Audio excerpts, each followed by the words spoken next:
Assalamualaikum warahmatullahi wabarakatuh. Alhamdulillahi rabbil alamin. Wassalatu wassalamu ala asrafil anbiya'i wal mursalin wa ala alihi wa sahbihi ajma'in, amma ba'd. Puji syukur atas kehadirat Allah Subhanahu wa taala, yang mana oleh Allah telah memberikan kita nikmat beribu-ribu nikmat sehingga kita bisa mengikuti lomba virtual yang sangat kita cintai ini. Kemudian salawat dan salam mari kita hadiahkan kepada sang junjungan alam, yakni baginda Nabi besar Muhammad sallallahu alaihi wasallam. Yang saya hormati Dewan Juri yang arif lagi bijaksana, yang saya hormati para pendengar yang semoga dirahmati oleh Allah Subhanahu wa taala. Saya mohon izin menyampaikan pidato saya yang berjudul Pemuda sebagai Generasi Penerus Bangsa. Masa muda merupakan masa yang sangat indah, yang penuh dengan cita-cita, yang penuh dengan impian, yang mana masa muda ini dihiasi dengan bentuk fisik yang masih kuat, pendengaran masih akurat, pemikiran masih cermat. Pantas oleh sebab itu, para pemuda adalah penentu maju mundurnya suatu negara dan bangsa. Syekh Mustafa Al-Galaini pernah berkata, "Inna fi yadis subbani amrul ummati wa fi aqdamiha hayatuha," kata beliau. Sesungguhnya pada tangan-tangan pemudalah urusan umat, kata beliau, dan pada kaki-kaki merekalah terdapat kehidupan umat, kata beliau. Sebagai contoh, pemuda sebagai generasi penerus bangsa, mari kita renungkan firman Allah dalam Al-Quran surat Al-Kahfi ayat 13. A'udzu billahi minasy syaithanir rajim. Bismillahirrahmanirrahim. Nahnu naqussu 'alaika naba'ahum bil haqq.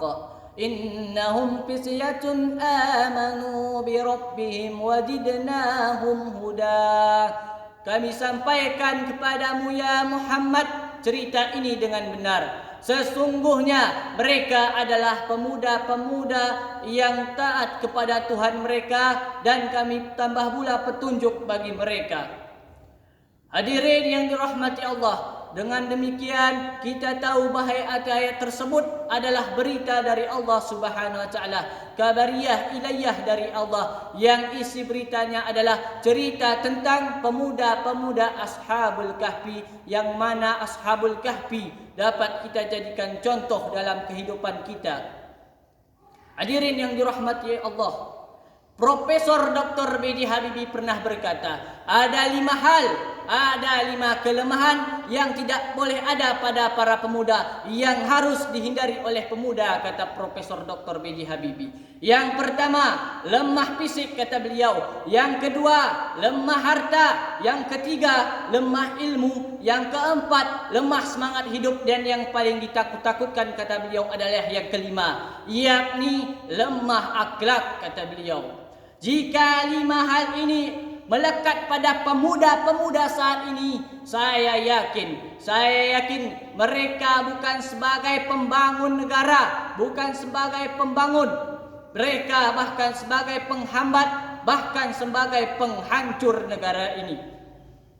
Kita sudah tahu sejak zaman dahulu, sejak tahun 1908, bahwa pemuda-pemuda bangsa, pemuda-pemuda Indonesia telah membangun organisasi-organisasi kepemudaan. Salah satunya adalah Budi Utomo, yang mana tokoh karismatik yang sangat hebat adalah para pemuda-pemuda bangsa yang mendirikannya.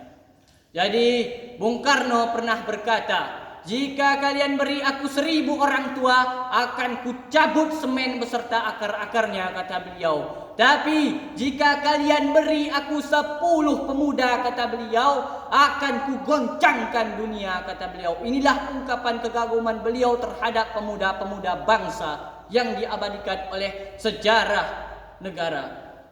Jadi kita sebagai pemuda harus bersemangat, harus mempunyai impian dan cita-cita yang tinggi. Mungkin hanya ini yang dapat saya sampaikan. Wabillahi taufiq wal hidayah. Assalamualaikum warahmatullahi wabarakatuh.